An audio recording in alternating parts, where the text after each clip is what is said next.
Polres Pagaralam akhirnya angkat suara terkait insiden yang sempat menghebohkan warga Kecamatan Dempo Selatan, Kota Pagaralam, tentang dugaan tembakan terhadap sebuah kendaraan.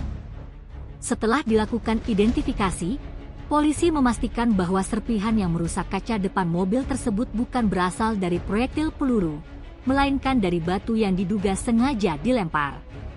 Sopir truk yang terlibat, Delta Utama, akhirnya meminta maaf atas kesalahpahaman yang sempat memicu kepanikan.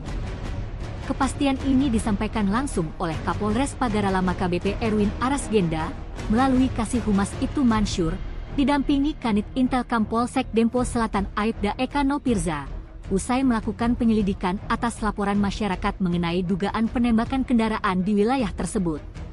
Sopir truk bernama Delta Utama, warga Muara Semah Kecamatan Muara Pinang, Kabupaten Empat Lawang, mengaku bahwa dirinya sempat menduga kaca mobilnya rusak akibat tembakan. Namun setelah mengetahui fakta sebenarnya, ia mengklarifikasi dan menyampaikan permintaan maaf. Polres Pagaralam mengimbau masyarakat agar tetap tenang dan tidak mudah terprovokasi oleh informasi yang belum terverifikasi. Dengan klarifikasi ini, diharapkan keresahan masyarakat dapat diredam dan situasi di wilayah Dempo Selatan kembali kondusif. Ya. Assalamualaikum warahmatullahi wabarakatuh. Nama saya Delta Utama. Saya adalah supir Alfamart.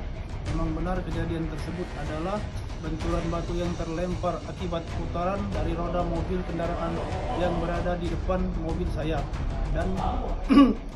Dan dapat saya pastikan bahwa kejadian tersebut tidak ada kaitannya dengan peristiwa penembakan atau upaya perampokan.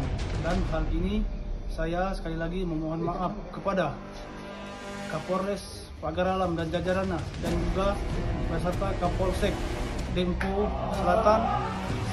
Saya minta maaf sekali lagi kepada jajaran polisi Pagaralam, saya pribadi dan teman-teman dan keluarga.